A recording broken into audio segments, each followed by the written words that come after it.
เธอคนดีฉันขอเวลาเธอสักหน่อยก่อนที่เราจะไปต่อด้วยกันเธอคนดีให้ฉันได้พูดอะไรสักอย่างใช้เวลาแค่ไม่นาน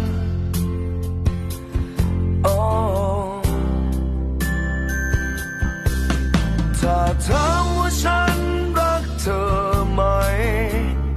ตอบเลยตรงนี้รักจนหมดใจเพียงแต่ยังไม่แน่ใจในบางอย่างจึงอยากจะถามเธอทำไมมีชุดวิวาให้เธอได้ใส่ไม่มีแหวนวงใดให้เธอได้สวมไม่มีงานเลี้ยงไม่มีตัดเค้กไม่มีสินสอดแพงให้เธอไม่มีการด้วยพรใดๆสักใบ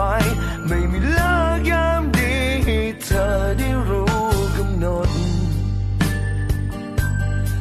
แล้วเธอจะรักไหมยังจะรักฉันไหมความรักจนของคนคนหนึ่งซึ่งมันไม่มีอะไร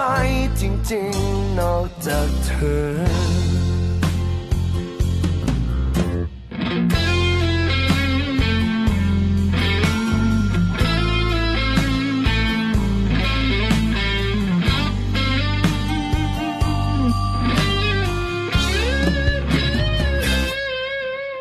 ถ้าถามว่าฉันรักเธอไหม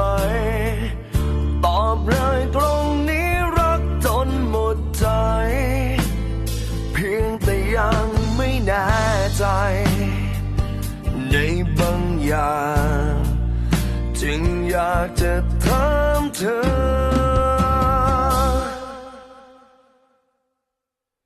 ทำไมมีชุดวิวาให้เธอได้ใส่ไม่มีแหวนวงใดให้เธอได้สวมไม่มีงานเลี้ยงไม่มีตัดเค้กไม่มีสินสอดแพง